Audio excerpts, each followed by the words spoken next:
What's up, guys? It's Nightings here, and I'm back with another video. Today, we have a really special guest on the channel once again. You know how I do with the sports collabs. This week is Eagles versus Indianapolis Colts at Indianapolis, excuse me. And if you're a Colts fan, if you've been in the Colts community, you probably know this guy. I believe JDW is almost at 1,000 subs on his YouTube channel. Huge figure in the Colts YouTube community. He's a really great Colts content creator. I'm glad I could, support him in his videos and streams. I've got to know him quite a bit, since we both have Discord together, as you can see on the screen. But even though I gave him a little bit of an introduction, JDW Sports Talk Show, why don't you introduce yourself to the channel? Yeah. Thank you for having me on. I'm excited to talk about some Colts and Eagles and why the Colts will probably get whooped this weekend. But hopefully the Colts make it somewhat of a good game. The Eagles coming out that loss. But thank you for bringing me on. JDW Sports Talk Show on YouTube, Twitter, Insta. That's all I really have to say for myself. There you go. Hey, absolutely. I'm happy to have you on here right now. It's an honor to have you on the channel, talking Eagles-Colts. We've actually planned this collab quite a bit ago. I don't remember exactly, but we knew we were going to have it. You messaged me like it was after week 6. I think it was around when we played Tennessee. Really? I did not. 7, yeah. Okay. That is... I mark everything down, dude. I am... I'm a freak when I'm organizing stuff. Dude, I don't even remember that, but I'll definitely take your word for it. If that is true, that is absolutely crazy, that we've come such a far way, and now we're finally sitting down here and, getting together. And by the way, I'll only say this really quickly. I'll talk about it more at the end of the video. I will be live on his channel. I'd say today when you're watching this, because you're probably watching this on Saturday. So, stop in there. Of course, links are all in the description for JDW Sports Talk Show. And before we get into it, I'll just say my socials really quickly, and then you know how we like to do it after this. We'll get right into business. So, of course, please subscribe to the channel. We're at 258. We did hit 260. It's sad that we dropped down, but it's all good. We can get back up there. Of course, like this video. Follow my socials. I do have a Discord server, links below in the description. And of course, I think JDW has one as well, so I'll also link it, for convenience. And of course, I'm also really close to 12,000 views, so big milestones coming up for the both of us. So make sure to subscribe and follow. And honestly, I don't even know if I want to say my Twitter handle anymore, because Twitter is kind of in a bad spot right now. I don't even know if it's going to survive, but just in case. Again, links below. Twitter at Real Nightings. I do also have Instagram and all the other socials down below in the description. But that's about it for the intro. Without further ado, play that intro video. Let's get it.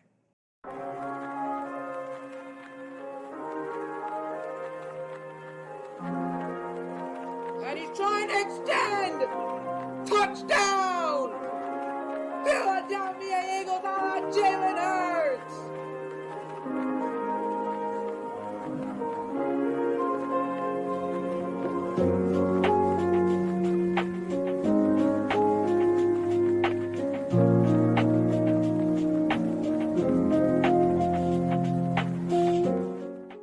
Alright, guys, welcome back from the intro. Let's get right into it. You know how I like to start it off. I say my Eagles offense first. Don't worry, JDW. After I say my Eagles offense, I'll let you talk about your Colts offense and defense for back-to-back segments. Alright, let's get this started. So, you already know, the guy sailing the ship for the Philadelphia Eagles, Jalen Hurts. He's been having a phenomenal year so far. Even in the talks for, MVP, which is absolutely crazy. I mean, the season ain't over, so I'm not going to, crown anyone MVP right now. But the way Hurts has been playing, if he keeps playing like this, absolutely a candidate. Maybe even wins the award. We'll see, though. All right. Of course, last night against the Commanders, remember the exact stats, but I do know it was... I'm not pinning the loss on Jalen Hurts last time for the Commanders. He did have an interception, but that was to A.J. Brown. Those are the throws you have to make there, even in double coverage. So even so, what's crazy to me is that interception, against the Commanders, is his third interception of the year so far. And I believe he has 14 passing touchdowns and total of 20 or 21 total touchdowns. That's not rushing. Imagine if he did have 20 rushing touchdowns, though. That would have been absolutely crazy. I don't think anybody has ever done that, but no, 20 total touchdowns, on the year for Jalen Hurts, or 21, somewhere along that number. Basically, I love how Jalen Hurts has improved this year. You can see it in his throwing as well. He's improved his mechanics. He's not nervous with the ball. He's more confident in the pocket. Is really way more accurate, honestly, than last year, and it's really amazing to see. And his mobility, if you've seen Jalen, he has a really, really big frame, and when he gets rolling, he can run quick. Again, like I said, with his body, he's a really, really great runner as well, and that's what makes Jalen Hurts play so exciting. And yeah, that's our guy right there. That's our franchise quarterback, honestly. I mean, I know it's not even the end of the season yet, but with how he's played, yeah, Jalen Hurts is our guy for sure. And last year we just kept saying, we need to give him the weapons. He just needs to show that, and he needs to improve. And guess what? He absolutely did that. So it's great to see that. So Jalen Hurts, that's our guy right there. Of course, I'll talk more about, how he can win this game for us, and, what he needs to do and his role, etc. All right, running back Miles Sanders. I always say this, but it's crazy to me that he was the running back last year that had the most rushing yards without a single touchdown. Well, he has more than one touchdown this year. I know it's a little harsh to say, but I'm glad he's gone to the end zone this year. Honestly, I don't think Miles Sanders is having a bad year whatsoever. That's a running back one. I believe we were in, the talks of Kareem Hunt, but I think Browns offered something like a fourth, or something along the lines, but we did not have one in our possession. But I'm fine. I think our running backs are honestly not bad whatsoever. It's just, up to Gannon to, sorry, not Gannon, that's our defensive coordinator, Steichen, to keep running that football, because that is something we also do really, really well. All right, Kenneth Gainwell is our running back number 2, Boston Scott, Trey Sermon. We don't really use Trey Sermon a lot, which is a little disappointing because I do want to see him more on the field. But Kenneth Gainwell in his sophomore year, Boston Scott, 2 really, really solid running back 2s and 3s. Really good running back core from this Philadelphia Eagles team with Miles Sanders, leading that core. Now the wide receivers, I don't know if I think you've heard of this, JDW. We have this Batman trend. We have A.J. Brown, strong Batman, Devontae Smith, skinny Batman. I'm sure you've heard of it. We have A.J. Brown, Devontae Smith, Quez Watkins, and actually Zach Pascal, who is a former Indianapolis Colt as well. So A.J. Brown, obviously, our wide receiver 1. Been having a really, really great year so far. The Hurts to A.J. Brown connection is absolutely amazing. We have Devontae Smith as a wide receiver 2. The fact that those are our top 2 wide receivers, both on the same team here, they've been complementing each other well. It's been really amazing to see this core. Quez Watkins, extremely fast, but, I know this is just one play. I know Commander's game is over, but, oh boy, that if you saw that fumble that happened when Quez didn't stay down, he fumbled that ball, that is not a mistake you can make. I'm not saying extreme stuff like, cut him from the team, something like that. No, it's one mistake. Sure, it was costly, but you move on and, you learn from that mistake and you just keep on moving. So hopefully Quez, redeems himself, this game, plays a great role. Again, Zach Pascal, doing the work behind the scenes, kind of sounds stupid, but, great blocking wide receiver. But in his own words, he can also, route a guy up, something along those lines, bro. He said something else in that, but of course, I don't want to say like the full thing, but you know what I mean. So yeah, Zach Pascal, playing his role on the team pretty well. And the tight end position. Okay, now this is an interesting one. Dallas Goedert is on injured reserve. Now that is terrible. Dallas It's a Goedert. double ouchie because the Colts are terrible against tight ends. See, I know, like that's just so unfortunate that it had to be this game that got injured. Like, I won't get on the ref stuff, in the last game. I mean, I'm kind of tired of talking about the refs with how we played, but wow, dude, that's unfortunate. The face mask and him getting injured. That's not a great night for Goddard at all. And I hope he rests up and gets well as soon as possible. You do not want to see that any of your star players. So I hope Dallas Goddard heals up quickly and well. I think I might have saw the time he's out for it. I don't know if they disclosed that. I'll have to double check that. But injured reserve, it's not looking good. Next on the line is Jack Stoll, obviously Grant Calcaterra, the rookie tight end out of SMU, I believe his first catch in the NFL actually with a 41-yard reception. So this is really awesome to see. But I mean, again, he's still a rookie. I mean, Jack Stoll, we have Tyree Jackson, the third string. We need Jack Stoll to step it up. I mean, Jack Stoll, I have not seen too much of him, but under Dallas Goddard, yeah, that's next man up. Have to step that up, especially with how prolific and great Dallas Goddard is in this offense, especially in the screen game. We always have a designed screen to Dallas Goddard, and he gets those really great yards after catch. Of course, he's a tight end, big body. He can run someone over. Dallas Goddard was amazing in this offense. It's going to definitely hurt him out right now. Another very, very, honestly, all of these units are my favorite, to be honest. But this offensive line unit, oh boy, it's an excellent unit. We've been playing great as an offensive line under offensive line coach Jeff. Oh geez, yeah. My only excuse is that it's nighttime. I'm gonna just say that.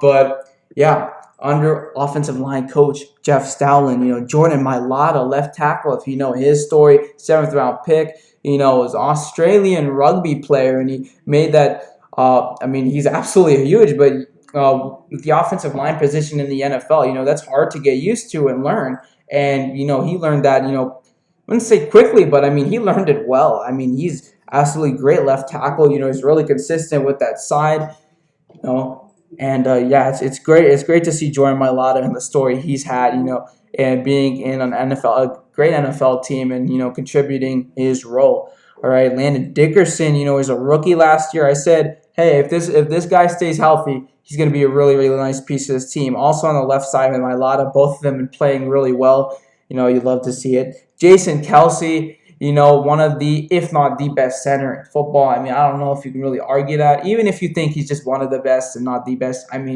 really argue that. Kelsey, both Kelsey and Lane, vets on this offensive line, have barely missed the games for us.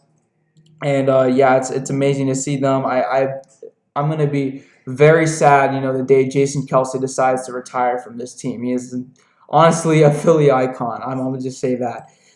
So another two great pieces of offensive line. Right guard, Isaac Siamalo. Fun fact, I do share a birthday with him, so, I think that's pretty amazing, but, also doing great on the right side. So, yeah, that's about it, for our offense. Also, by the way, Cam Jerkins on the backup center, I want to just mention him really quickly. Also really impressed in the preseason. Jason Kelsey got excited when we picked this guy in the draft. That means something. So when Kelsey does sadly retire from this team, Cam Jerkins is going to take up the reins, and I think he's well suited for that. All right, so that's about 13 minutes in the recording right now. I think we're making some pretty good time. That's about it, for the Philadelphia Eagles offense. Now we're going to go into the other segment. JDW, start us off with the Colts offense. Floor is yours. This really? Offense, man. Come on. It has been tough to watch. First of all, does the mic sound okay? Yeah. Yeah, it sounds completely fine.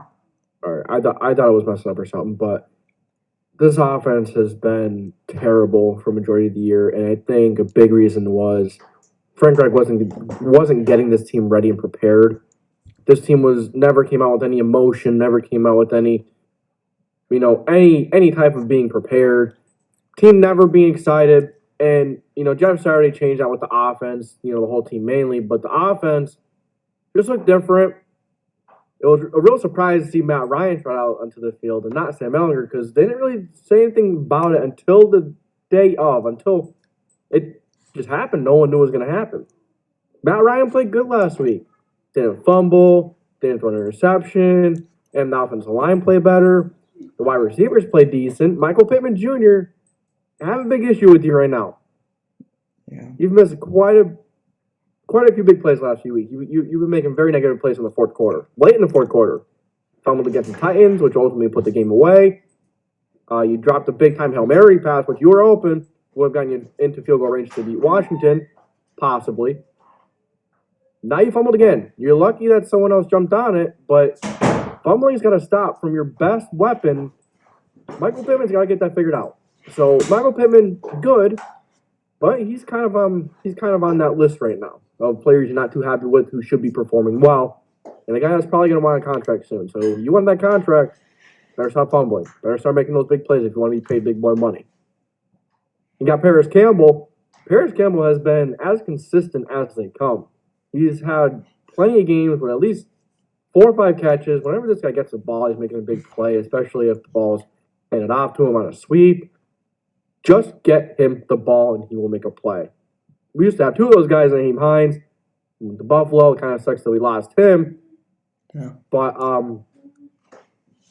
who else? I'm blanking right now. You have Zach. No, you guys have Zach Pascal. Pittman, Campbell. I'm completely blanking on another wide receiver. Alec Pierce, yeah, that's who it is. The rookie. He has been phenomenal, but he has had some of those concentration drops once in a while here and there. So those need to stop. But boy, when he goes up, when he has a chance to go up and climb the ladder and catch it over a defender, he usually does it. He usually comes down with it. Matt Ryan loves those type of guys. So Alec Pierce, I'm really happy with the production he has had. These weapons are going to have to show up. They're going to have to show up. I get it. You know, the Colts' main focus probably going to be the run game. As long as that offensive line can figure it out and keep it going from last week, they got a chance. Houston laid the blueprint a few weeks ago. Dameon Pierce, that Texans offensive line, found some. Washington took it. Washington did that. But can this Colts offensive line just block? Can they block? If they could block, JT plays well, Colts have a decent chance at this.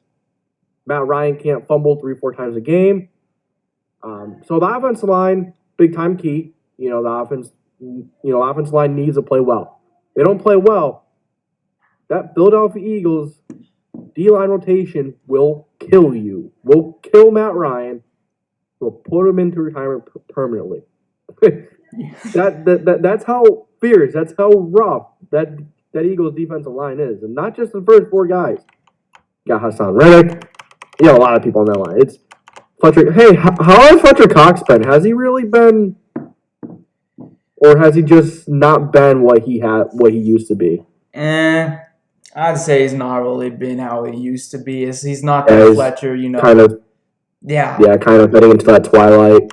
Yeah, it's not really been that stellar from Fletcher. I mean, he doesn't do absolutely nothing, if that makes sense. But like, you know, the Fletcher that we had years ago, not what he was. Yeah, not really the same whatsoever. I mean, hey, it's still gonna be a sad day when Fletcher Cox and Brandon Graham, both of them, leave the defensive line. But we have Brandon Graham too. That would definitely be a rough day. But Colts offensive line is going to have to show up, and you have an awesome center who is leading the team. Brings a lot of emotion to this team. Last week when Jonathan Taylor had that 66-yard run, I've never seen this team have so much emotion. Jeff Chavez on the sideline, going crazy, high-fiving all the players, high-fiving all the coaches. And that's something I've seen from Jeff Saturday. He wasn't just standing there staring at his play sheet. Walked around, asked guys what you think you should do, talking about stuff. Frank Reich never did that. Stood there, and he looked at his play sheet and used his microphone. Never went around checking on people. That's what you love from a head coach in Jeff Saturday. He does that. Gets so excited. When a coach wears the heart in the sleeve, the team feels it, and they want to play for that guy. Look at the Tennessee Titans. Definitely not the most talented team in the league, but when you have a team that wants to play for a guy and wants to play as hard for a guy like Mike Vrabel, look what happens. You find a way. Exactly. So, really, I hope Jeff Saturday continues this energy like a Mike Vrabel type energy. Is he going to be as good as a coach as Mike Vrabel? That's a huge question. But he got off to a good start last week. Yeah. Could you keep it going against the Philadelphia Eagles? Sir. 3 keys. Offensive line needs the block. Matt Ryan can't fumble the ball 3 or 4 times. Oh wait, actually, we sorry to cut you off. Yeah, we're not doing the keys to the game yet. So is that, if it's okay, like, can you like say them after? Oh yeah. I'm sorry. I thought you wanted me to do it like during the offensive. Oh no, that's on me. I should have clarified better. Yeah, we'll do the keys to the game. After we talk about. All right, I'll talk about them more in depth like then. Yeah, so, like when the Colts offensive line has to get it figured out. That's really it for the Colts offense. All right. So nothing else you want to add at all, or are you just done with the Colts offense? Oh, utilize the tight ends a little bit. If the tackles are having a rough day, make sure to let those tight ends help chip a little bit. If the offensive line is struggling, you have 3 very capable tight ends. Yeah. 2 really huge ones. Jelani Woods and Molly Cox are 6'7" plus. Really? Oh, yeah. Shoot. yeah. Jelani Woods is like 6'8". Really? And he ran like a 4.6 something, I think. Holy damn. Yeah, they need to give him the ball more. Whenever he touches the ball, whenever he got a chance, he made a big play. And it says just gotta utilize him. Sorry, my bad. I didn't mean to interrupt. No, you're fine. Go ahead. It says on ESPN he's out. Did he suffer an injury at any point in the season? Oh, really? Oh, the shoulder. Out. I didn't look at the injuries today. Forgot. I didn't get a chance to. But Jelani Woods being out, man. Wow. Yeah, that's tough. Never mind then. But hopefully Molly Cox and Kylan Granson get it figured out. Kylan Granson has had these concentration drops. Bit him in a butt versus the Patriots because it was tipped and it was ultimately took for a pick 6. Damn. Gotta keep that ball. You can't drop it and tip it. This Eagles defense is hungry. They will take it. Yeah. All right. That's all I got. That's all you got? All right. Hey, I just want to mention a few of the points you had. I think your point about Jeff Saturday is excellent. How, you compared both of the coaches, Reich, Jeff Saturday, their body language, how they're communicating with the team. You said Reich, just looked at his play sheet and, did not talk to anyone. I mean, that's not how a coach acts. That's not how a quarterback acts either. You can't just not communicate with your team. When team is struggling, you have to go up to guys, encourage them, just talk to them. Frank Reich did not seem urgent. You've said this on stream, a few times as well. He just does not seem urgent as well. Jeff Saturday, brings that energy in this team. And I mean, honestly, as a Colts fan, you know how Jeff Saturday was. One of the, I don't know if I want to say I mean, I don't know. Do you think? Let's just say amazing center. Best is that what you want to say? I was gonna say one of the best Colts players. Like as best offensive lineman. Would that be fair? Okay. Yeah. Okay. Yeah, that's definitely all right. fair. I mean, he's a Colts legend. I mean, I'm pretty sure he's in the Colts Hall of Fame too. Playing with Peyton Manning. That great Colts team. I believe Marvin Harrison. Reggie Wayne. Were they on the same team? During those years or no? I think so. Yeah, I'm pretty sure because Reggie was on that Super Bowl team. Jeff was. Yeah, they were on the same team. All right, there you go. He's part of an incredible Colts team. He knows the culture here in Indianapolis. That's, a lot of people, were making fun of Irsay for hiring Saturday. And honestly, I don't really think I was making fun of him. I actually understood the decision well. I mean, again, he is a Colts legend. He is invested with the Indianapolis Colts. He's honestly a part of this team. I mean, and he knows the culture here, like I just said. I mean, I think that's a good choice, and the energy he has, I think, honestly, if he keeps this up towards the end of the season, I know this is baseball. I don't really watch baseball, but, he could pull a Rob Thompson. If you don't know, my Philadelphia Phillies, the current manager was fired, because he sucked, Joe Girardi, and then the interim manager, Rob Thompson, came up and he sent us to the World Series of all things. So, wow. I mean, you never know, and then I don't know. I'm just going off here because Rob Thompson is going to be our manager next year. Maybe Jeff Saturday could do that as well. You never know if he keeps this up. And it's going to be a tough game matchup against us because you know how well we've been playing. But Oh, I know. Even It's going to so, be a long game. This offense is going to struggle against that defense. but you have If they can run the ball, one weapon. it'd help. Yup. Go ahead, sorry. I don't even have to say the name. You have literally one guy who can tear us to shreds, and that is embarrassing. But I'll talk more about that tonight. Keys to the game, and I'll say just some quick clarifying questions. Since this is your Indianapolis Colts, I just want to ask some questions about this team. Offensive lineman, you said they just they really need to run block, especially run block. I mean, considering you really want to use Jonathan Taylor in this game. Tell me, who has been the most disappointing? I know in streams you said, was it Bernard Raymond has been doing pretty bad? Matt Pryor. Oh, Matt Pryor. Okay, not Bernard Raymond. Matt Pryor by a long shot. Wasn't he Taylor a former was in Eagle? earlier in the year. Go ahead, I'm sorry. No, I was just saying he was a former Eagle, that's all. Yeah. Pryor, man, he played really well last year. Damn. This year, get him off the team. I don't even know if he belongs on the team. Really? He's been that bad, yeah. Whenever he's in, at guard, at tackle, he can't move the feet. He can't keep the power. He gets pushed back. Oh, my God. He has no communication. That's one of the things. He doesn't know how to handle a stunt.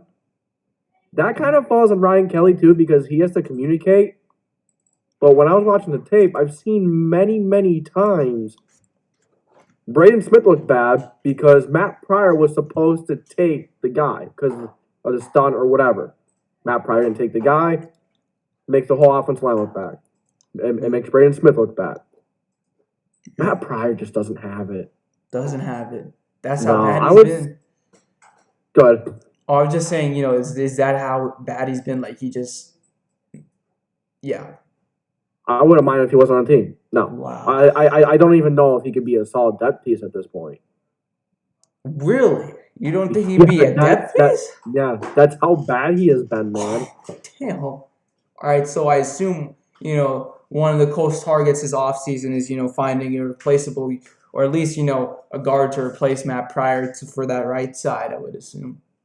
Yeah, but the thing is, Chris Ballard had two phenomenal right guards.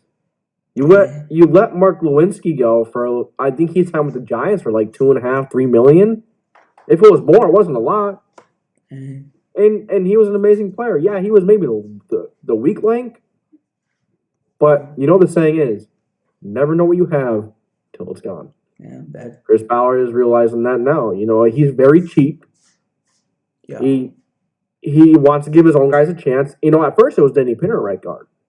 Pinner was just as bad. Just as bad. Always getting pushed back. Can never get leverage. Pinner is an okay backup center because you're low when you're snapping the ball, so he gets good leverage being low. But as a guard, you don't always get that leverage. So he has not been good. And then you also let Chris Reed go. Vikings signed him. And look at how well that Vikings offensive line looks right now. Yeah, exactly. You let two good guards go. You don't have a good right guard, a starter, and now you don't even have a backup. And you don't have depth. So I can't believe he let both of them go. Dang. All right. So cheap, too. They went very cheap to other teams. Chris Ballard, just like you said, he's also most definitely on the hot seat. When I go on Colts Twitter or, just your channel in general, I hear two guys get so much flack, and it's not funny to me, but it's just funny how much I hear his name. They're doing terrible. One's already been fired, one's still, having to see. The two names, you probably guessed it, are Reich and Bell. I always hear about them because of how bad they're doing, and it's just awful. Like you said, hey, it is Ryan Kelly, a center in football is the offensive line's mind. They have to communicate. Yeah. When I was in, I'll just say as an example really quick, when I was in football practice, I didn't expect the offensive line to be screaming so much, but when I, actually, got lined up, I just saw the offensive line pointing. It just felt like it was practice, and it felt like a war out there. They were shouting stuff, they're pointing fingers, stuff like that. It's so hectic. It is so hectic. I never knew that, honestly. I don't know why. That's dumb, but offensive line has to communicate. And Matt Pryor, oh boy, if he's going to be that weak link in the right side, it says Braden Smith is questionable too on ESPN depth chart. Oh boy, our right side is going to eat. He's going to eat. If Braden Smith is out, forget it. Because if Pryor has to play right guard or right tackle, that's it gives me nightmares. No offense, but that's just going to be a great matchup for us. But a few other things I want to say. Oh, go ahead. I don't think Frank Reich is the answer at head coach. I kind of feel bad for him not having a legitimate chance. He had a positive record. Brought us to the playoffs a few years. 1 year outside of Andrew Luck. He had a new quarterback every single year. That doesn't help at all. Absolutely not. It really has to mess with your mind and make you stress and ultimately overthink, which is what he did a lot. Probably it stressed him out, and maybe that's why he didn't have no emotion. But that gives no reason why you can't have emotion and be excited when your team does something good or, get mad when they do something bad.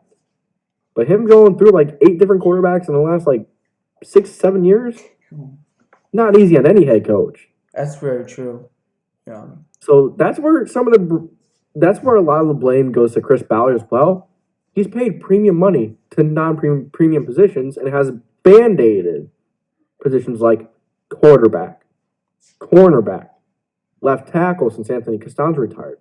You can't band-aid the premium positions and expect them to be great and expect the head coach to be able to work with just Band-Aids. You know what I mean? Yeah, I do know. You have to give them the proper tools. You're paying $20 million to a guard, Quentin Nelson. Don't get me wrong, I love Quentin Nelson. But is a $20 million guard going to win you a Super Bowl? Not at all.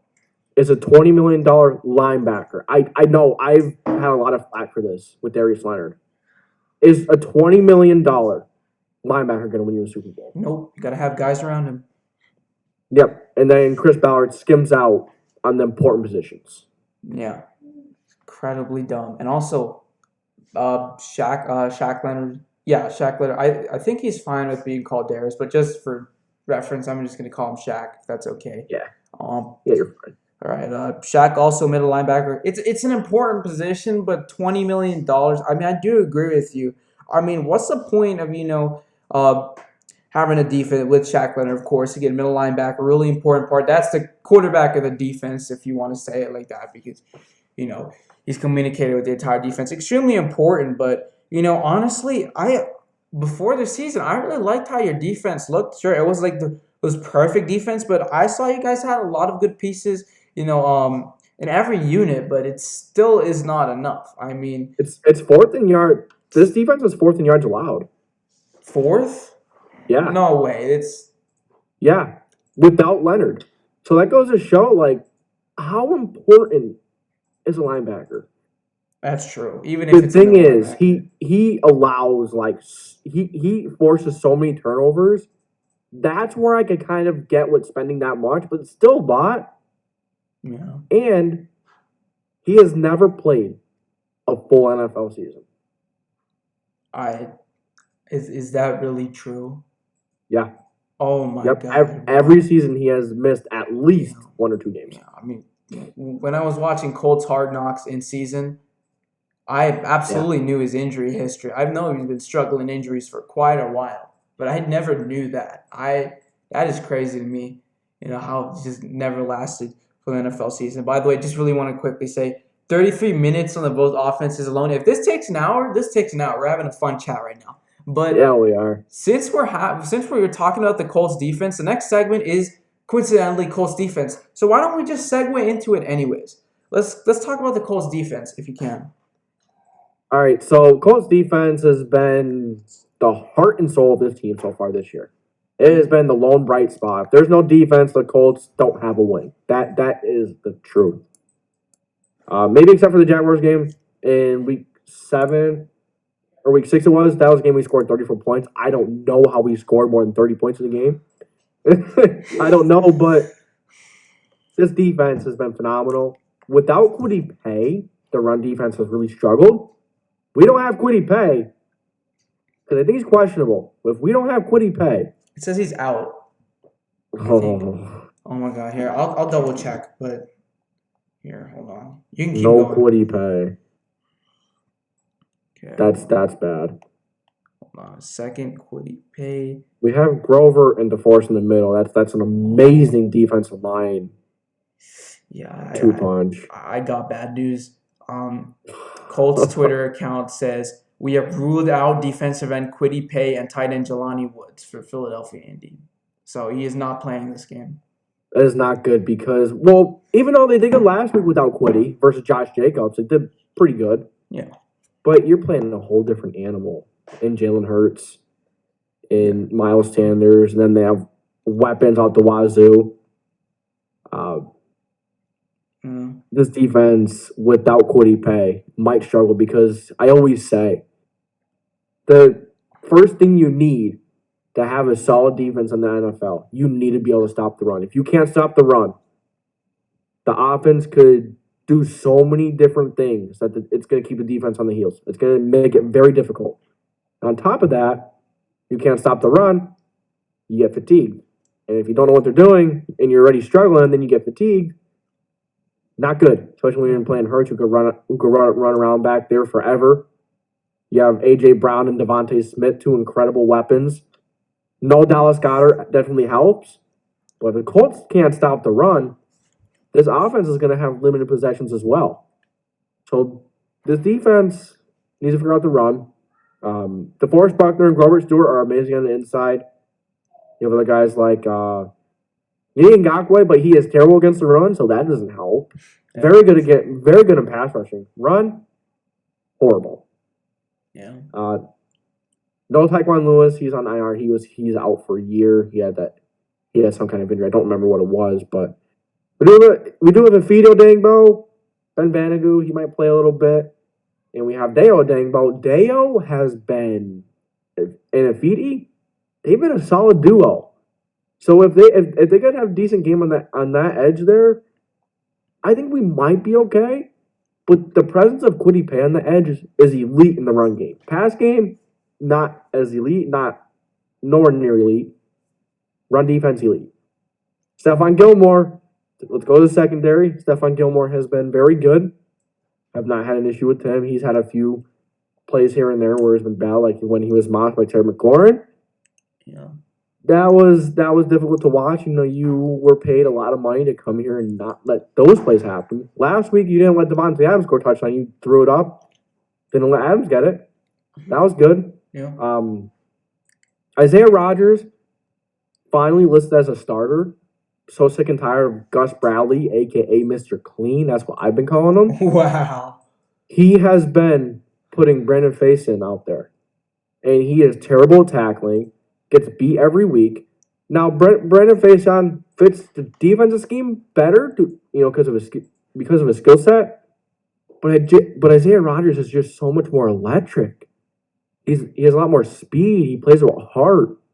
You don't see that with Facyson. Yeah. So Isaiah Rodgers is a much better tackler.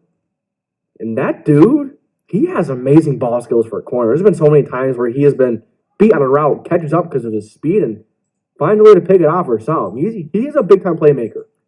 Then you have Kenny Moore in the slot. He wants to be paid like a higher-end corner in the league. You play corner, man, you're not getting that. So if you want that, you could hit the road and you can find another team next year. I hate to say it, but it's NFL. It's a business. If you want that much money, can't do it. That's true. He hasn't even been very consistent in the slot.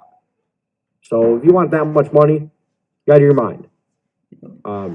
Linebackers, Zaire Franklin and Bobby Okereke have been phenomenal. Those two linebackers, and EJ Speed. Those linebackers could win you a Super Bowl. You don't need Darius Leonard, which Darius Leonard helps with turnovers, yeah. Yep. Those linebackers are enough to win you a Super Bowl, enough to win you a championship. Saying right now, you probably did not expect this in this live or in this recording. But What? if a team offers decent value for Darius Leonard, I wouldn't be mad if he went. Okay. I don't think that's a bad thing to say at all. You can get a good return out of it as well. The only thing is, the big impact he has on the locker room. When you trade a player like that has a big impact on the locker room, not just the locker room, but the city, it could be felt. And that's what I would be worried about. But I think the players will understand that this is a business. And the linebackers that we have now, they get it done. They get more than done. Then we go to the safeties. Man, you guys know a familiar face in our safety room. Rodney McLeod. Rodney freaking McLeod. He has been awesome. He has had a few plays here and there which has not looked good, but he is so instinctive. Yeah. He knows when a screen is coming. It seems like he is always in the backfield when the team is running a screen or something. Always.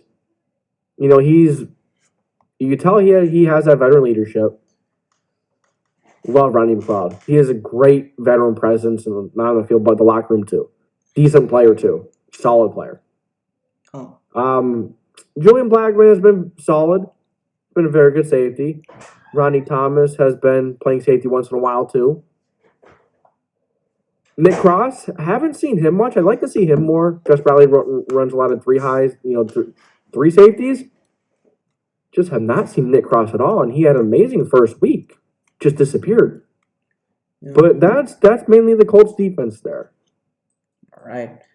Anything else you want to say? Because I do have a few comments that go for it. All right, let's go.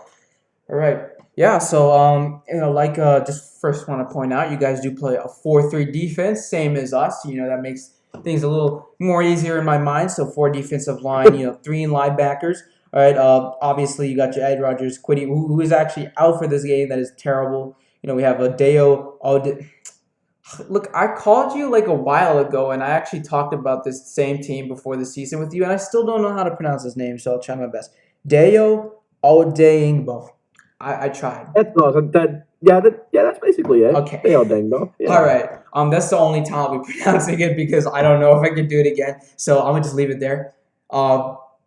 Yeah, there you go. You have him up next. Like you said, Tyquan Lewis is on injured reserve. He is out for the year. So Deo's going to have to, step up in your left defensive end as it lists here. Of course, you have Yannick Ngakoue. I do remember when he was a Jacksonville Jaguar and Las Vegas, Raider as well. I think he was pretty great for the Jaguars, and I at least thought he was pretty consistent in the Las Vegas Raiders. It's nice to see Yannick still in the league, tearing it up. DeForest Buckner, he is a part of that amazing 2019 Niners team. Was it 2000? Is it 2008? No, it was 2019. I think that was the year.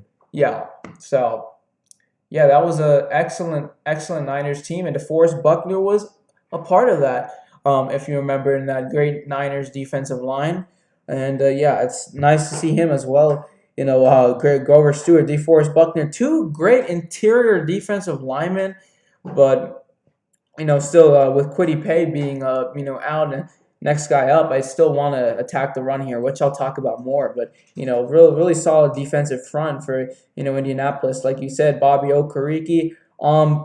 This doesn't mean an insult whatsoever, but I do know him based on the fact that Pat McAfee did his draft. He called his name out in the draft, and Pat McAfee had this long speech, something. If you know what I mean, if you remember that draft, what Pat McAfee. Yeah, I remember that. That's the same one where he went when he came up to do I don't know. I think it was for another player in an earlier round. He goes, "Welcome Nashville. I'm here in Nashville," and he says to the Titans fans, "I know you ain't booing. Yeah. You guys beat us, 18 times in the last 20 years? And then another thing he said was, all you guys may remember me or may not remember me because I was a punter, and we did not often punt against Tennessee." Exactly. That was absolutely freaking savage from Pat McAfee. I do remember that well. That was incredible. Of course, it was in Nashville. It was... Honestly, I honestly think it was called for. I mean, come on, it's the draft. Your division rival speaking up against other division rivals at their city. I mean, I don't know. It's kind of like another Philadelphia kicker. I'm trying to remember his name. Was it Cam? No. Let me double check. But yeah, he basically roasted the Dallas Cowboys. He kept saying we're NFC East champs, NFC champs, and world champs. And the draft was in Dallas, so they kept booing. But yeah, that's the NFL draft. That's how I remember Bobby Okariki's name. But hey, also another guy. Like we talked about. Last time we were talking about it before this season. Another guy it's listed as weak side linebacker in the 4-3 defense. Oh no, yeah, he is. EJ Speed is going to be going up against middle linebacker after Shaq Leonard is on injured reserve once again. It says Zaire Franklin is actually questionable. It says the next guy up is JoJo Doman. Well, what about him? Oh, Jojo Doman. I'd be Doman. okay with him starting. He's a decent linebacker. He can get it done. Okay. Oh no, that's all good.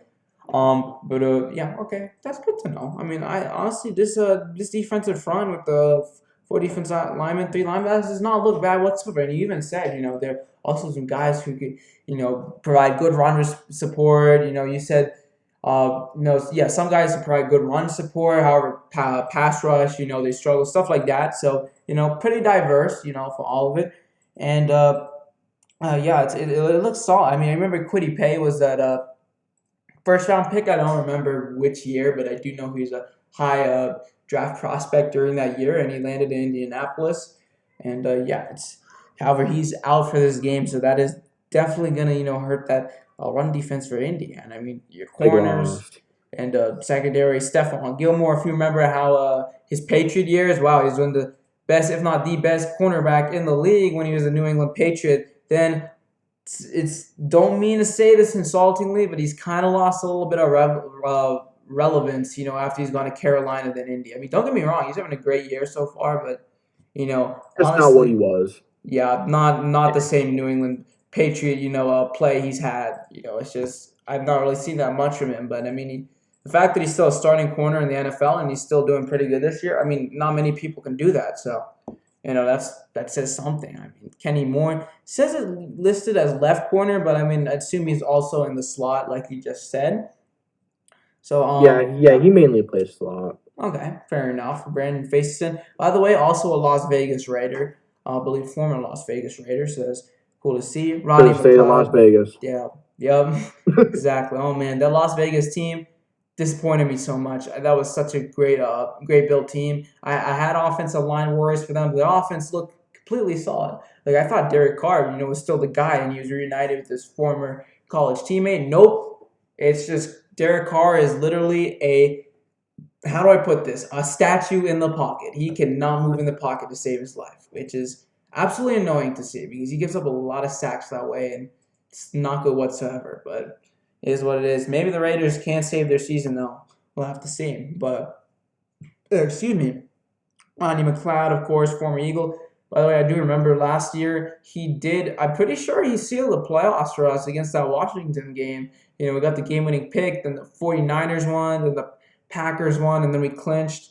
It's sad to see Ronnie McLeod go, considering he's been both Ronnie McLeod and, oh my God, I can remember. How can I forget this name? I know who this guy is. Do you remember the safety for us? Who went to the Saints? I know his name. I just forgot it. Chauncey Gardner. Oh no, he's on our team right now. I meant the safety who went to the Saints, like from Eagles to Saints. Oh, is it Jenkins? Yes, Malcolm Jenkins. I can't believe I forgot his name. Also, a great safety. For the Philadelphia Eagles, both Rodney McLeod and Malcolm Jenkins. It hurts to see both of them go, but while I'll say that in the segment that's going to come up in a bit since it's going to be my Eagles defense. We have some pretty good safeties, right now. So Ronnie McLeod, I'm glad he's doing well for you guys. We've had this team has had a lot of similarities with us, like Carson Wentz, Ronnie McLeod, Matt Pryor, Zach Pascal. I even made this joke. I even told you, it's Philadelphia Colts or Indianapolis Eagles, something like that, something. Yeah, I remember that. Because it's just crazy how our teams are so connected. And Frank Reich was our offensive coordinator during our Super Bowl year. Nick Sirianni was literally the Colts OC under Reich. I can't believe it anyway. And then Jonathan Gannon. Oh yeah, I forgot about Gannon as well. He was also. I think he was our DB coach. DB coach, really? Yeah.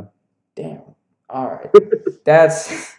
I mean, I do not like the way he's playing at that corners. One thing I don't like is he's playing so off. I mean, honestly, I really do want to see more of our corners and man coverage. Honestly, I keep seeing our I, receivers playing off all the time. It's I annoying. remember that. I remember when Matt Eberflus and Jonathan Gannon were there. The corners always played so soft. Really, really, I guess he never changed from that. That's annoying. No, Oh probably my something god. that he got from Eberflus. Honestly, and Eberflus is head coach for the Chicago Bears, who we play this year. So, oh my God, so many connections. But, yeah, all right, great segment for the Colts defense. I'm gonna go ahead for the Eagles defense. Um, and of course, I'll talk about how the Eagles defense can beat this Colts offense because as you already said, this Colts offense has been struggling. But there is one way you can guys beat us. So yeah. By the way, 50 minutes. We're at an hour and we didn't even get to our keys of the game and predictions yet. But if it takes an hour, it takes an hour. All right, no big deal.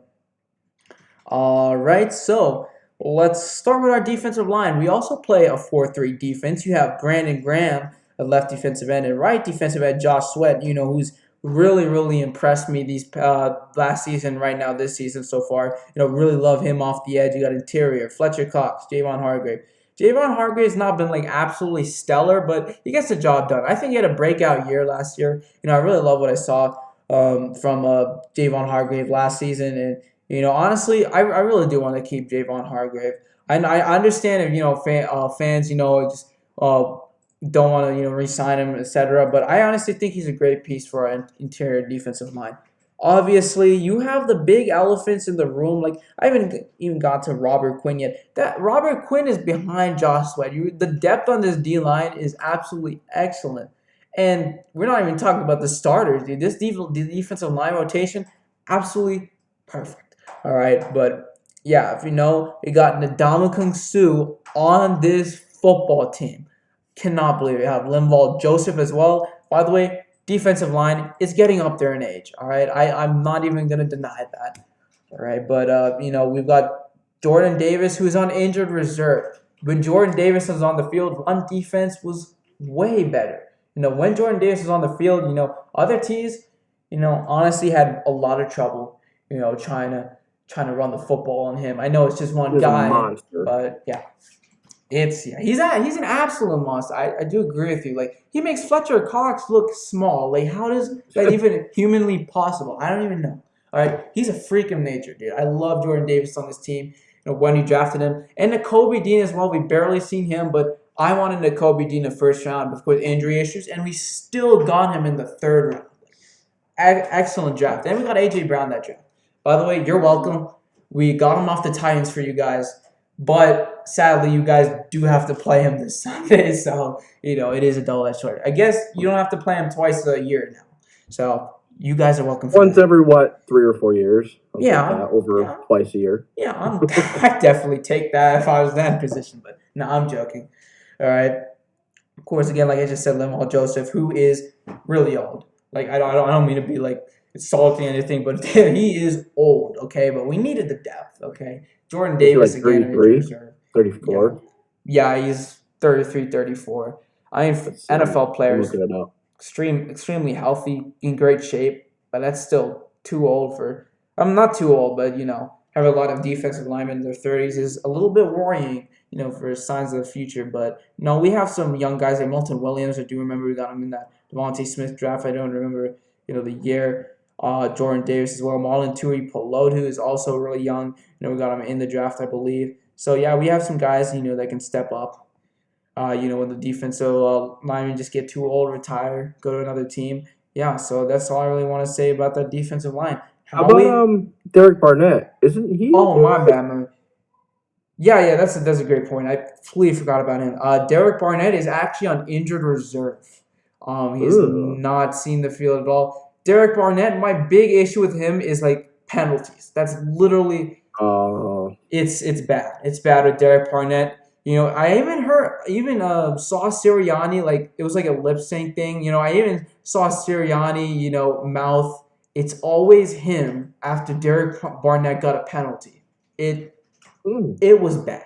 It was bad. I'm not saying that, I'm not. I mean, I know he's injured right now, but I just wanted to just quickly say that off the penalties. I do hope he absolutely gets better though, because you never want to see that in any player. And again, he's on injured reserve.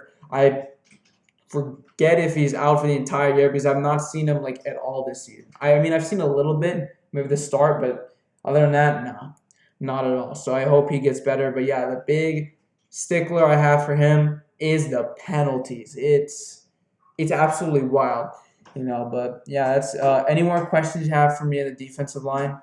Because I think I missed some. No, but I just looked it up. He had an ACL tear.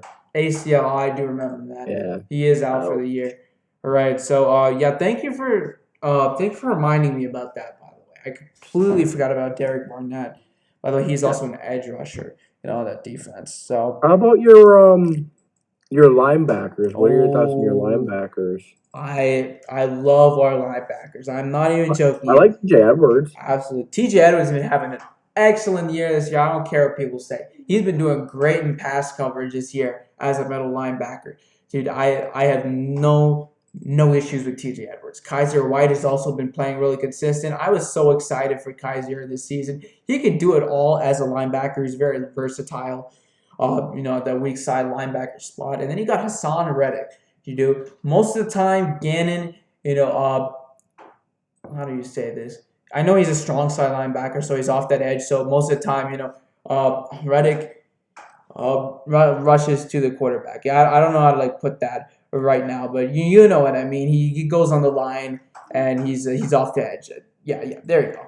That's what I was trying to say. So Hassan Reddick.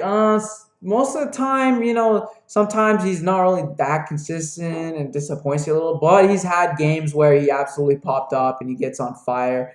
I'm not saying Hassan's been having a horrible year this year, but it's not been stellar if you know what I mean. But just not consistent. Yeah, I wouldn't say overly consistent, through all these games. I mean, he's had really good games. Freaking remember. Let me think.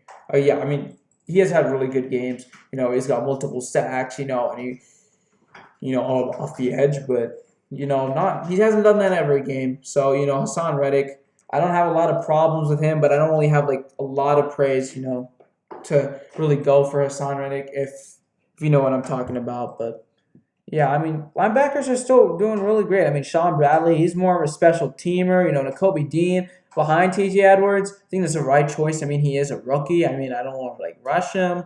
Did see a little bit of him in the preseason. Jordan Davis and Nakobe Dean, the two rookies. Yeah, linebackers look pretty good this year, and that was You guys have. Sorry, I thought you were finished up. Sorry, go ahead. Oh, no, you good. I was just saying, linebackers. We had a huge glow up from last year.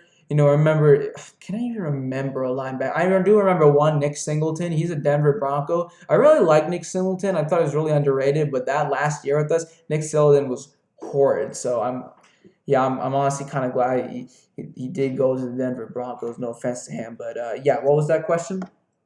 I see that you guys have the Andre Catre on your. He used to be a Colt. Really? I did not know that. Yeah, by the way, it's not Chachere. It is Chachere. It's such a nice name. It's really clean, Chachere. Yeah, he gets that a lot. People mispronouncing his name. I don't blame him. At first, I thought it'd be pronounced like Chachere or something, which isn't right, but it's Chachere. But, yeah. I bet you also had, I don't know, I'm assuming, but I bet you also had trouble pronouncing his name at first. I don't know. It just seems like I always say Chachere when I see it. Chachere, yeah. This is how my brain is hardwired. I just say Chachere, but I'm glad he has videos of him pronouncing his name. But yeah, also a former Colt. What are the odds? This isn't even funny anymore. How was the connections with both of these teams so good? I don't even know anymore. But I just kind of wish you guys kept Matt Pryor. I can't with him, dude. Matt Pryor. I don't know. How was he in Philly? Was he just inconsistent? I'll be honest with you. I do not remember much of him. I apologize. That probably means he was bad though. I don't know. Or maybe if you don't remember, maybe he was okay. Yeah, I think those are the times when it was 2018, 2019. I can't really remember because I was not that huge of an NFL fan. I was pretty much a newbie to the game. I remember turning on the TV and there was a Cowboys-Eagles game, and I was like, not even treating it as a rivalry, even though like the Cowboys and Eagles literally hate each other. But now I've learned, learned throughout the way. So yeah, but I do not recall much of his time here in Philadelphia. I mean, I do remember, I believe he was a starter at one point. I do remember that. But in this current offensive line, I don't know if he could start actually. He'd probably be a depth piece if he was here with us right now. That's how great our offensive line is. By the way, 1 hour. Oh boy, great conversation. We're almost done with the offensive defenses anyways. So the keys to the game and prediction will be really quick, we promise. But let me just finish up. You got any more questions? I think that's it. Think that's it? All right, here. Let me go to the secondary then. And you can ask more questions about the secondary if you want. I don't mind. There you go. Darius Slay, James Bradbury, the cornerback duo. They had an excellent year so far. I mean, Darius Slay, was struggling against Terry McLaurin, last games. It is Terry McLaurin, but I do expect Slay. Slay did extremely well against Justin Jefferson that Week 2 game, so I know he has the ability to do really well against those top wide receivers. But Terry McLaurin is just one kind of beast. Like, he's excellent. No matter what quarterback he has, he still performs consistent. He makes great catches. If you're a Washington quarterback, that's somebody you throw to most of the time. I'm just saying. That's how great Terry McLaurin is. Even so, Darius Slay, James Bradbury, both having great years. Avonte Maddox in the slot, but he's in the injured reserve. Ouch. That is terrible. Absolutely terrible. Avonte Maddox has been having a great year so far as well. Had a really great year in the slot last year. So it hurts to see, a guy like that, get into the injured reserve. So hopefully, I also do not remember. I definitely need to fact check this stuff beforehand, but hopefully he's back by the end of the season. I know Jordan Davis will come back for the Titans game, and obviously you know who the Titans running back is. It's King Henry. I mean, that is a really great timing for Jordan Davis to come back because, oh boy, the Titans sure do love giving a lot of carries to Derrick Henry. That is going to be absolute hell. All right, but, Titans game is going to be after Packers Sunday Night Football. So, yeah. I'm just thinking about Colts Eagles right now, but it's still a little concerning the running back schedule you have. Marcus Epps, Oh my CJ. gosh, I looked at your running back schedule. Oh, It no. is brutal. Yeah, Jonathan Taylor, Aaron Jones. You have Saquon twice. We play the Giants late this year. We have Derrick Henry. We have David Montgomery. I mean, I don't know if he's really the same self, but that's still a little concerning. Alvin Kamara. I mean, he's Kamara's not really not the same either, but yeah. still a little He's concerning. definitely a though. threat, though. Yeah, I don't think it'll be a big threat, but if the Saints, want to get their run game going against us, by then I think we'll, have a better run D, but that's still pretty concerning by itself anyways. But yeah, so to continue, C.J. Gardner-Johnson leads the NFL in interceptions. It's not even the end of the season. I know it probably doesn't matter. I still really love how C.J. Gardner-Johnson has been doing this year. Pay this man. I want him on this team staying right this moment. CJ has proved himself on this team in his first year. He's been doing great. And we also got a first-round pick from the Saints, and we are literally 8-1, and we have a top 5 draft pick. It's amazing. I don't even know what to say anymore. Like, Howie Roseman, absolute magician. And I heard a lot of Eagles fans, including myself, saying fire Howie, stuff like that. And I mean, to be fair, at that time, he was making some pretty bad decisions.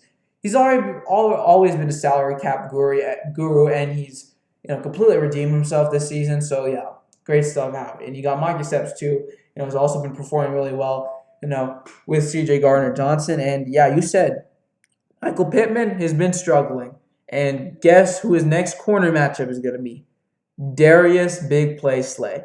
Oh boy, if he's struggling already, then I don't know what to say anymore because, you have one of the best corners in the league at the top of James Bradbury as well as your CB2, who I would assume would be paired up with Paris Campbell or Alec Pierce, any of the two.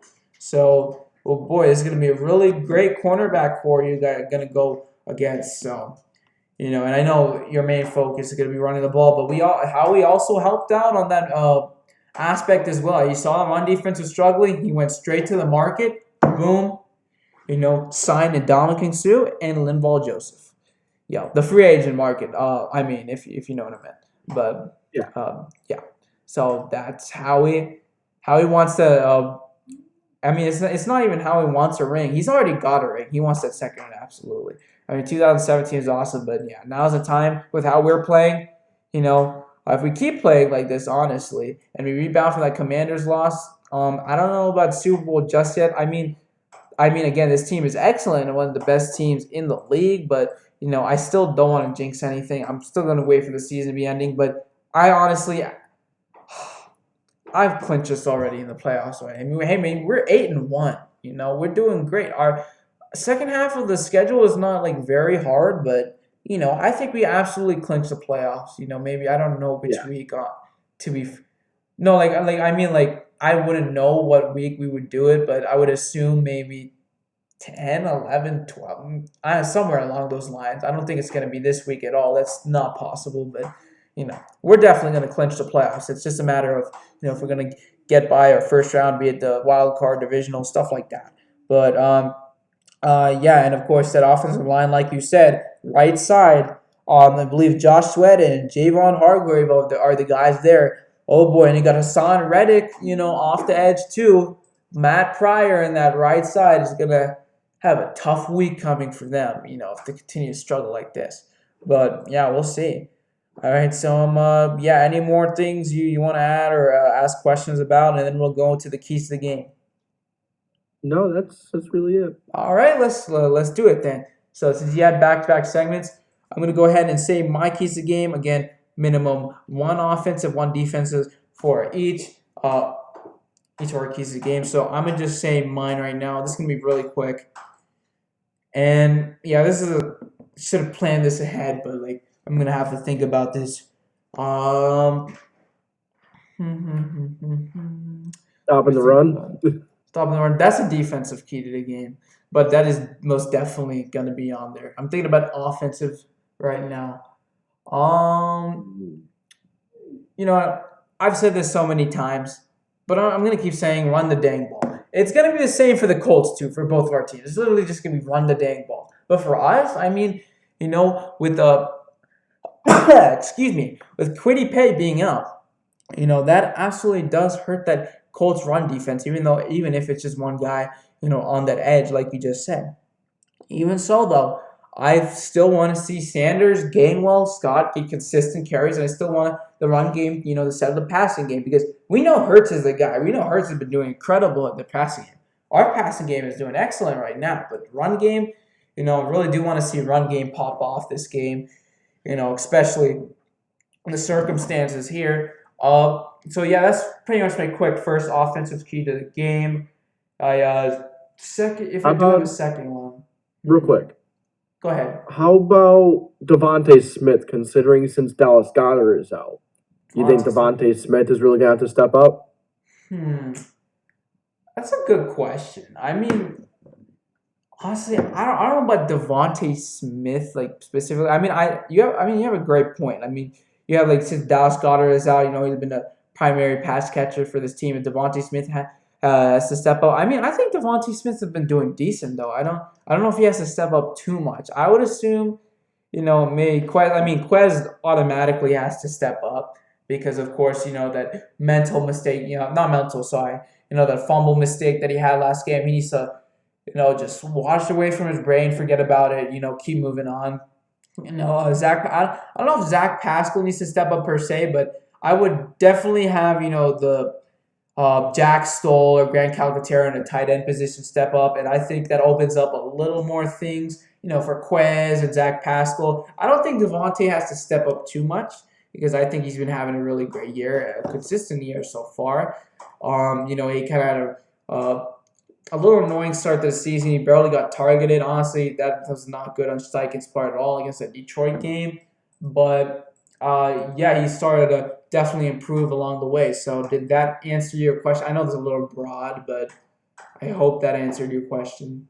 Yeah, no. Okay. No, I just want to hear your thoughts on it. All right, yeah, that's a good question though. Like especially Dallas Goddard being out, who gets to step up?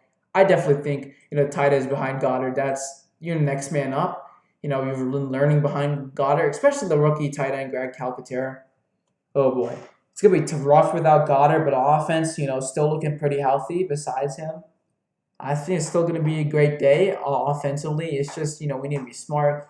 We just need to be smart with the football because Commanders game we had a great start offensively and we just stalled at the end. Even though there was some Quest fumble, face mask. I know it's not all on the refs. I'm not saying that, but that was just there were just like one play that killed the entire drive, right? So actually, you know what? I don't think there's a need for a second offensive key to the game. I think our passing offense, doesn't really need anything new from me.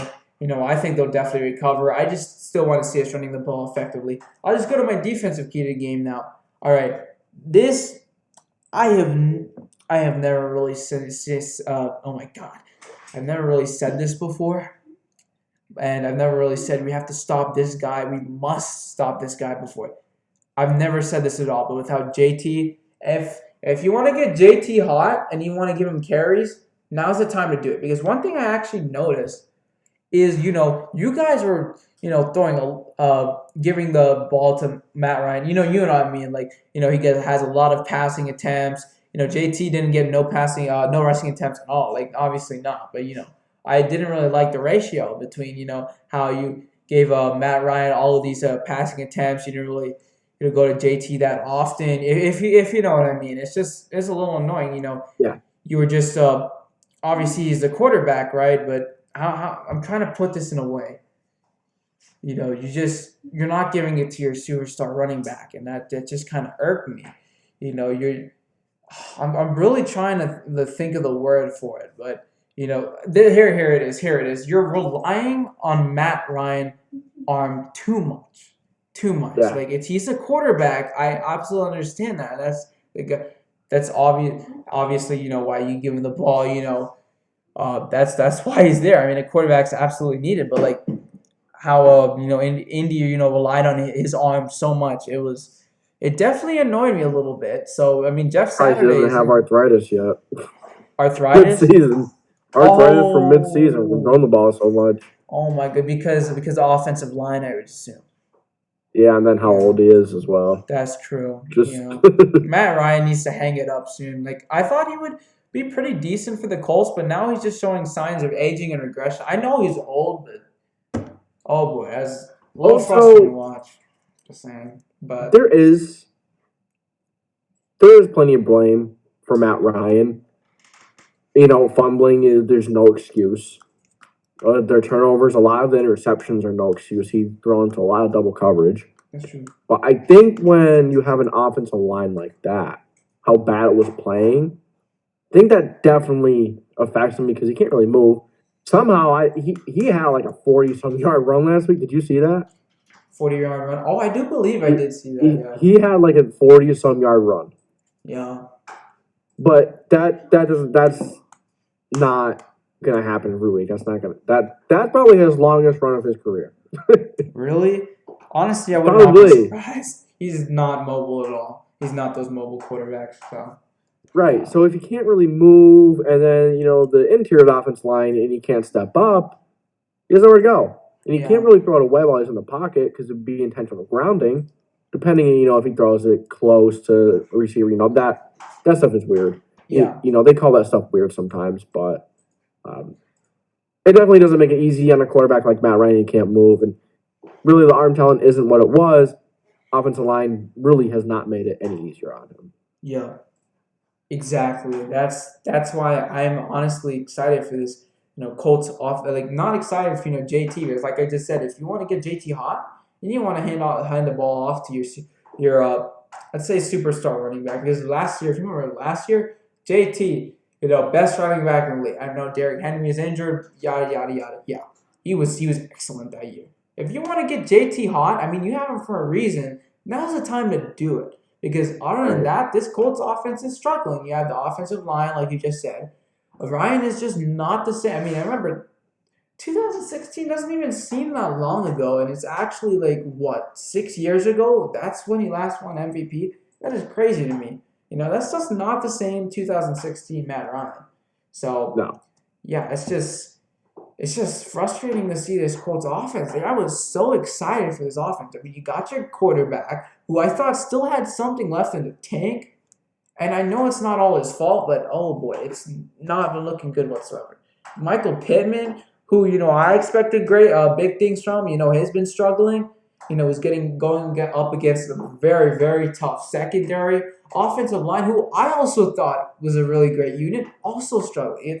It's just offense, like nothing except last game with Jeff Saturday, nothing was going right for the Indianapolis Colts offense. It hurts to see because of how well crafted I thought it was. I thought of Frank Reich. I know he did he did have problems in the, I wouldn't say past, like last year, if you know what I'm talking about. I did know he's not perfect, but I thought he would be pretty consistent this year. No, he's been not. He's been doing pretty terrible this year.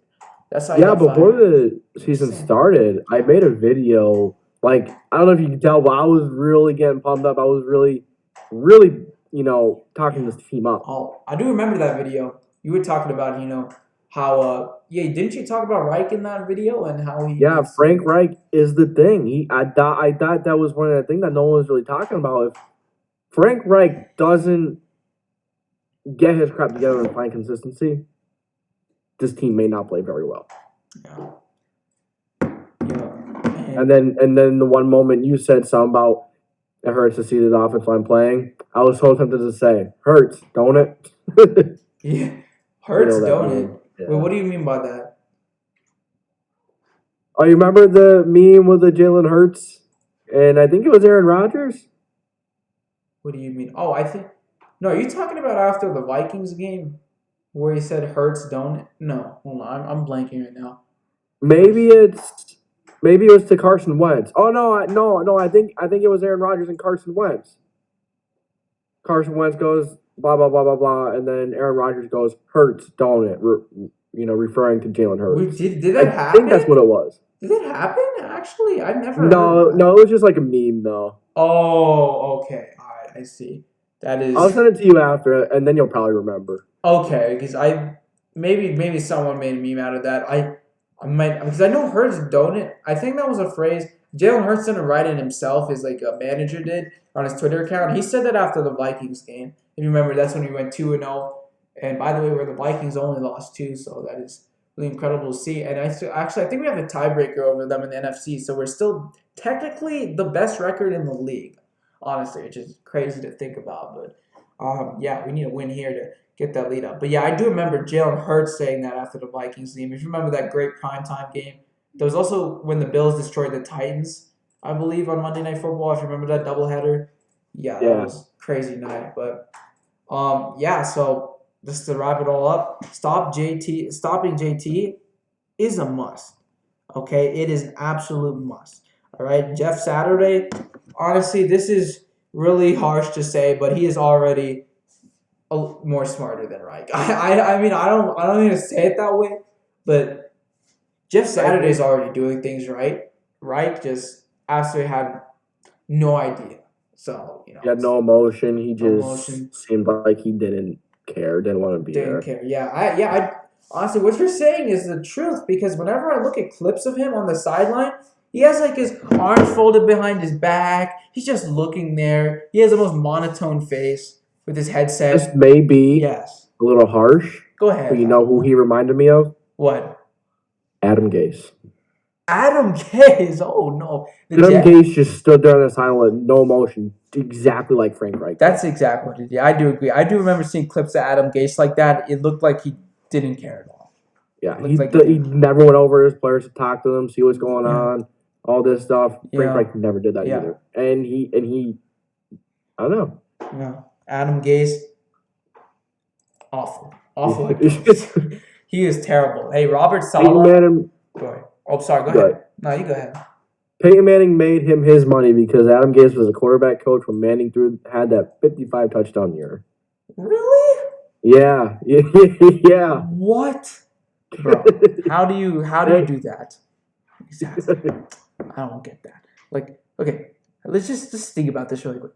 How do you coach one of the best quarterbacks of all time in a 55 touchdown season? And I get quarterback and head coach are like two different coaches, but how do you do that and then absolutely do nothing with the job? I don't even know anymore. That's just flabbergasted me. I don't even know. But yeah, that's just tough. Right. Well, Jeff Saturday is the coach now. Yeah, he has the emotion. He's definitely a lot better than Reich right now. He's smart enough to give JT the ball. I would hope so. I mean, actually, I wouldn't hope so because that'd be terrible for us. But like, you know what I mean. I would assume he would give the rock to JT. So stopping JT is a must, absolute must. I don't even want to hear it. Must. You have to. You absolutely have to. Howie helped on interior D line depth to help the run defense after Jordan Davis is injured. Gannon, look, I don't really like saying, you need to blitz more now because I don't really think that's really accurate because a 4-3 defense is actually designed to get as much pressure as you can without blitzing so much. So I don't think blitzing is really the end all, if you know what I mean. I don't think that's gonna solve everything. That's all I really want to say. I don't think blitz more is gonna solve that specific thing.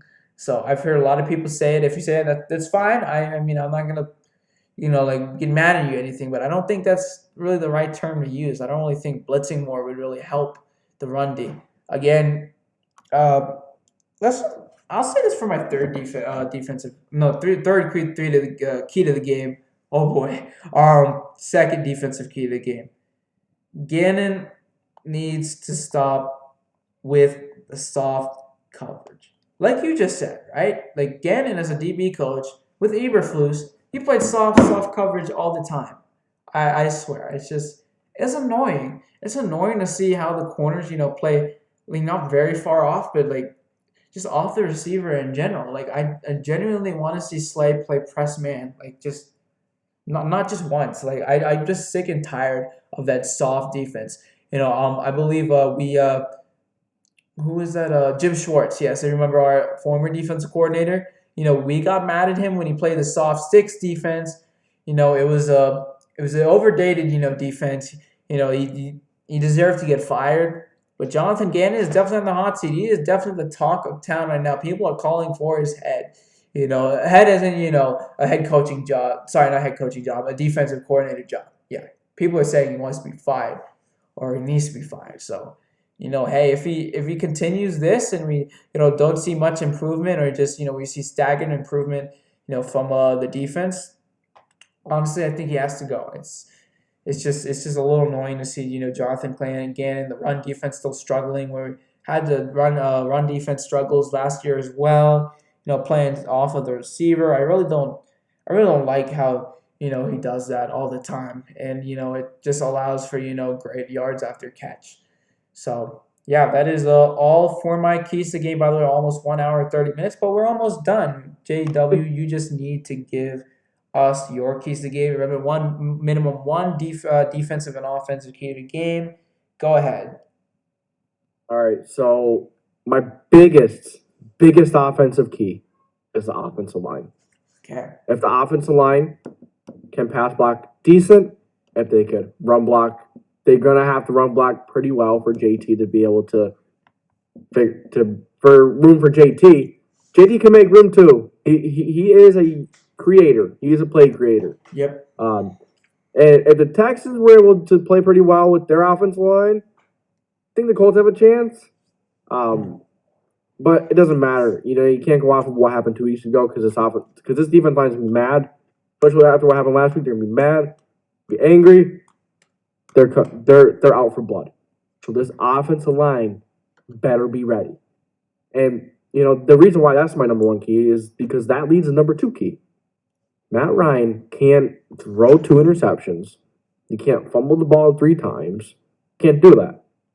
Because without Kwity Paye, definitely could affect the run defense. And if the run defense struggles, this means the Eagles are on the field longer. This means limited possessions for the offense. So you can't afford to give away the ball in possessions. You have to make every possession count. Eagles can run the damn ball. Yeah. It's just a matter of fact if they're going to do it enough or more. So those are my offensive keys. Let's see. Let's go to our defense. Defensive key. I don't know, man. I could sit here all day and talk about the defensive keys because you guys have so many weapons. Yeah. You guys can do anything, really. I'd say keep Jalen Hurts in the pocket. Try to seal that edge. Much, much easier said than done. You keep Hurts in the pocket. I think Hurts struggles a little bit, but he is a very good throwing QB. But if you keep him in the pocket, don't let him get out of the pocket, he could be less effective. But this defensive line has to stay disciplined. You can't just go and push guys up and then create those lanes for Hurts to run through. Gonna have to stop Miles Sanders. The Eagles get their run game going. The Colts will not win this game. They will not win this game. They can find rhythm. They get going. Colts won't win. That's the simple thing. Eagles run the ball well. They run the ball all game. Eagles win. Yeah. So that's really my key for the defense. Yeah. So and keep AJ Brown in check. So Try to. keep AJ Brown in check. Okay.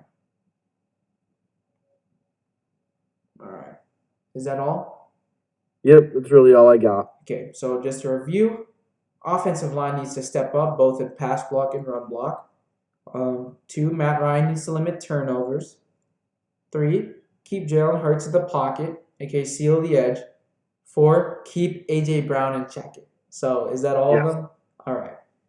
So I think that's about it for the keys to the game. So I comment a little bit. Your third key to the game is really, really good. Keep Jalen Hurts in the pocket. Absolutely. When he finds an opportunity, I've seen a lot of plays, where I didn't even see it that much last year, but he's moving around in the pocket so well, and where it looks like he'll absolutely get sacked, he somehow gets away in the pocket. And I do remember a certain Eagles quarterback who also did that. Yeah, it was Carson Wentz too. But, honestly, Carson Wentz never moved around in the pocket so beautiful like Jalen Hurts did. I'm going to be honest with you. Carson Wentz in the pocket, I remember, if you remember that one play against Washington, I think the Super Bowl year, 2017, where he almost got sacked, if you remember that play, and then he just somehow darted out the offensive line. That was incredible. But if you see how Jalen Hurts gets out of the pocket, boy, and his throw on the run has also got improved a lot. Dude, Jalen Hurts is just a different player. Last year, he had, I even, criticized him at times, he's throwing the ball, and he's cleaned that up so well. You don't know what Jalen's going to do. He's going to scramble, go for a first down. He's going to fake the handoff, throw a slant or, screen, check down to A.J. Brown, Dallas Goedert, one of those big body guys. You have Dallas Goedert's out because we do that really well. Where it really looks like a handoff, and of course it's play action read. We throw it to those big body guys right there, Brown, Goddard, etc. We do that really well. Yeah, so you want to stop Jalen in the passing game? Well, his passing is improved. Good luck with that. You want to stop Jalen on the run? Well, his running is incredible. Good luck with that. Dude, Jalen, absolutely phenomenal year so far. It's really exciting watching him play. He's super confident as well, not just on the field, but you could see him, if you remember the Vikings game, after he threw the touchdown, he crossed his arms, at one point in the Cardinals game, I think he threw a pick, but it was called back. He was kind of shrugging, stuff like that. That is just, so cool. He's so confident, on the field. He's just, he's in control. He's our quarterback number 1. I love to see it, and he's having fun too. Most importantly, NFL's a job, but what's the point if you're not having fun? It's literally the game you've been playing as a kid. And you're getting paid for it. That's a dream job, honestly. If I was you're the athlete as these guys, I'd absolutely love to play in the NFL. I mean, you get paid. It's your job. You're playing the game you played as a kid. Absolute dream job. But, it's incredibly hard because, you get hit almost all the time. It's physically demanding.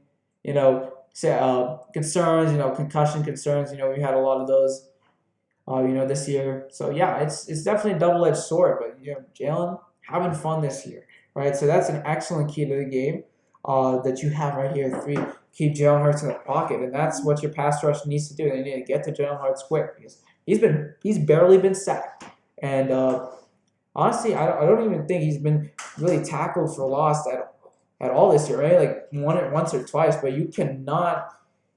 Oh, it's hard chasing after Jalen, especially with his speed and his size, and just scrambling, out of the pocket. But yeah, that's honestly about it for keys to the game. All right, so JDW, yeah, back to back, segments, but don't worry, this is the fun segment. How is your final score prediction? Go ahead. What is your final score? All right, so my final score prediction might change by tomorrow. Might think of something different. But right now, the Philadelphia Eagles taking this one, 31. The Eagles scoring 31, and the Colts scoring 17 or 20. Ooh, okay. 31-7. I'll list both. It's okay. 31-20. Oh, so you have us winning by at least 11 or by 2 touchdowns, basically. Okay, interesting. Yeah. Right. Because if we turn the ball over, you guys limit possessions. Or, that is a good point, too. If you guys run the ball well, take a lot of time off, maybe it's a lower scoring game, but the Eagles still win by a touchdown or 10. Maybe it'll be 24-13 or 16 if the Colts can stop the run, just because of the amount of clock that the Eagles could take off. Yeah. All right, so there you go. That's your final score prediction. I think it's going to be a little bit closer. I mean, again, we had a tough loss against a tough loss against the Washington Commanders in prime time. We had a chance to go 9-0. Obviously, we're still in an excellent spot on the season, but, still tough. I know they're hungry, after that loss. They're angry. And like I said, on the Indian Discord, you guys are going to face an angry Eagles team. Like, after they've lost their first game of the season, they're going to forget about that game. They're going to go straight to Colts week, And Jonathan Gannon has admitted himself, even though I'm still really annoyed by him, he's admitted that the run defense has been disappointing this year. All right, so obviously he needs to make adjustments. We got run D help. I'm just going to say now, I still think the Eagles win this game. I think the Eagles are going to win. Let me think about this. I think the Eagles are going to win 28-20. It's way closer. It's only an 8-point difference, so a touchdown, 2-point. I have the Colts, honestly, just with Jonathan Taylor itself, I'm not that confident, against that running back matchup, because if Jeff Saturday, wants to give the guy a ball so many times, it has to be Jonathan Taylor. Like, come on. Like, this is run defense again, like I keep saying.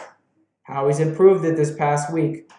It's up to Gannon to try and stop that. I still think we have some growing pains with the run D. And actually, do I change it? Nah. I'm going to go 28-20. I think this is a way closer game than usual, but I still think we get the win here. We rebound after that Commanders loss, and yeah, 28-20, Eagles win. Let's go to 9-1. Hopefully, the Giants and Cowboys lose, and the Vikings lose, so we can widen those gaps, even though we still have the tiebreaker over them. So, yeah, JEW says 31-17 or 31-20. I say 28-20. So we have similar scores for the Colts, and actually, both of our scores are pretty similar. I think 31-20 for you. That's only like 3 off of mine so far. So, yeah, we are pretty much on the same page here. So, yeah, 1 hour and 33 minutes. It's completely fine. This will be One last question. But, oh, boy, still a fun chat. I mean, not going to be fun for my editing software, but that's okay. Who cares? Who cares? It'll be quick. It doesn't have to be a long answer. Could you imagine? Go ahead. The uproar from Carson Wentz, from the Eagles fan base, and just Washington's fan base. What if Carson Wentz played that game? And what if Carson Wentz won in Philly? Yeah, that would. Honestly, I think it would. Okay, I honestly think Heineke is the guy over Wentz. If Wentz played that game, he'd probably make some dumb mistake. Maybe once or twice. And then he'd find a way to win. Yeah, honestly, I think we could have won that. I mean, I don't think we would have won convincingly like we did week 3, because Wentz or not, we still sucked that night. I don't care what people said. That was the most disappointing game this season. We stalled out on offense. Hell, the defense let the Commanders' offense on the field for 30 to 40 minutes. How is that even possible? Like, how do you even do that? That's top coverage. So- Not being right up on the guys. It's easy to convert those third shorts. That's true, but I mean, no, I'm not disagreeing with you. I'm not disagreeing with you. I was just saying. Or in the run defense too. Yeah, exactly. That's just what I was gonna say. Yeah, and the Washington Commanders are not the best team at running the football either, and they still ran it up our throats, and we could not get off the field. Like, that was so annoying. And the fact that we almost won that game is just dumb offensive mistakes and that costly face mask call. Oh boy, that killed our momentum. Like, honestly, I thought we were gonna, make a comeback and we were just gonna take the lead that game. It was weird. First half, offense is doing great. Minus that pick, even though I think A.J. Brown really should have caught that even in double coverage. Defense was the one struggling first half. The defense rebounds in second half, and they're getting stops. And then at the end of the game, I don't know if you saw that controversy, but Heineke kind of slid down. He was on the floor, and then I think it was Brandon Graham who hit him, on the ground, and then he got penalized for that, and they punted it to us, and then they got I think we lateraled it, and they got a late touchdown in to finally seal this game. Oh boy, yeah, that was tough stuff. But if it was Wentz there, I honestly, I think we actually could have pulled off with that game, but since we were doing so terrible that game, I still think we would have won barely. I think Heineke is the guy for Washington. Like, honestly, you don't want to bench him and bring back Wentz after the performance he's been having these past So weeks. do you think he's the guy just for the rest of the year? That's what you mean, right? It's a good question. I don't think he's a long-term answer. I love the kid. Yeah. I love his ability to play, and I love what he brings to the Me too. locker room. Yeah. I just don't know if he could execute. Yeah. Exactly. I just don't know if he could do it. I don't know if he could execute and be that guy. You know what I mean? Me neither, honestly. Like, the long-term guy, I mean, don't get me wrong, he's been doing great. He should be starting. But for the rest of the year, I don't even know where Wentz is going to be after this year. Like, honestly, Wentz's career is going to a slow yet steady demise by now. Like, honestly, I think he's, for the rest of his career, he's going to be back up. Yeah, that is just going to be that. It's sad to see him go like this. If you remember 2017, that ACL the MVP year. Yeah, that was the MVP. Yeah. If he didn't get injured, he's MVP, absolutely. And what's crazy is, Carson Wentz could have been MVP now, and Hurts is a candidate now. Well, not like an official candidate, but the way Hurts has been playing. Can you imagine that in the span of all these years, Wentz and Hurts? I mean, not Wentz for a long time, but Wentz was an MVP candidate. He got injured, and now Hurts is playing out of his mind. I pray to God nothing happens to Hurts. Seriously, dude. Nothing against Carson Wentz. He is a phenomenal human being, though. He is. He is an amazing person. I would love to meet him one day, but I don't think it's time. But not in an Eagles jersey, right? What? But not with him wearing an Eagles jersey, right? Not anymore. We got our guy. I'm sorry. And actually, I don't think Wentz was really nice to Hurts. I don't think he really cared for Hurts when he was a backup. No, you could tell. He was really distant, not really helping him. Yeah. Just being very spiteful. Yep. And then Hurts beat him in week 3, so. Yep. That's why you want a quarterback who, if he faces adversity like that, you want him to be able to handle it. Yep. Wentz cannot. Nope, not at all. I get it. It sucks for him because he had all these injuries. Like, if you remember, ACL, then I think he got injured in between. I do remember that wild card injury against the Seahawks. By the way, JDWSportsTalkShow Clowney, I don't like him at all. That dirty hit, I remember He's that. extremely dirty, JDWSportsTalkShow Clowney. I think he's playing for the Browns now. Oh, boy. I still do not forgive him for that hit. Like, people kept saying that was, not dirty at all, but it was clearly dirty. He spiked his helmet down on the ground. Are you kidding me? No way. Yeah, Awful. And then, after that hit, he was never the same. Had a terrible year in Philly. In Indianapolis, didn't have an absolutely worst year, but he still had those tendencies of, getting stupid turnovers, not throwing the ball away. And with the Washington Commanders, he's been having a less than stellar year. I think this is the end of his NFL starting career, at least. He's just not the same guy anymore. Unfortunately, I agree. Yeah, he's just not the same guy anymore. I can't even. It's not even fair to him. Like, it's just. I hate it when injuries ruin a player like that. I hate it, absolutely hate it. Like Todd Gurley. Remember, he was also MVP candidate 2017. Now we barely Oh, know his yeah, and then name. he got that arthritis in his knee and stuff. Yup, dude. Todd Gurley was Oh, out of his mind that year. I. It's absolutely terrible. But yeah, hey, great way to end this off. I know Carson Wentz, as in ironically he's a member of both of our teams at one point. Now he's a Commander, and ironically the Commanders beat both of our teams. So that is absolutely oh, that's tough. But yeah, at oh, least we and did the get to see. Commanders. Oh, If go you're ahead. undefeated, you better hope you don't have the Commanders on your schedule Exactly. because they beat the Steelers too. Yeah. Two Pennsylvania teams. Like, what is with the Commanders and beating Yeah, that's weird undefeated too. Pennsylvania teams? Seriously, but yeah. Great way to end All it right. off. Yep. Great chats. We had 1 hour 40 minutes. Excuse me. So yep, we said everything that we needed to do, and this is about it for the video. I'll just say my socials really quickly. Just another reminder for you guys. Of course, they're all links below in the description. We're at 258. We're also close to 12,000. So if you could subscribe, turn on bell for notifications so you don't miss out on a video, like, comment, all this stuff. I think this will be a premiere if you're watching it right now. Even if it's not a premiere, comment. Anything you do, make my day. Of course, JDW, tell them where they can find you again. Any closing thoughts? Go ahead. All right. You can find me on Twitter. You can find me on Insta. If he's gonna put the link down to my channel, you can find it around to my channel. Oh, absolutely. Basically, you basically put JDW and then Sports Talk Show. It'll come up on anything. Even TikTok. I don't really post on TikTok since I don't have my phone right now. I kind of lost the phone. Yeah. But no TikTok until I get that figured out. But you could go ahead and follow if you like. Twitter, Insta, and of course on YouTube, JDW Sports Talk Show. So There you go. thank you for having me on tonight. I had a great time talking with you. Seems like we always just get on, and then an hour and a half goes by, and you don't even know it's an hour and a half. It's like it feels like it's like 20 minutes. Exactly. I don't even know how this is possible. Like, whenever we get on a call, it just goes on for an hour. Like, dude, we both love the sport of football. We love talking about this. This is a great chat. I don't regret this at all. 1 hour 41 minutes. I know you're on the East Coast, so it is really late for you. It's not that late for me, but still though, it's a pretty long time.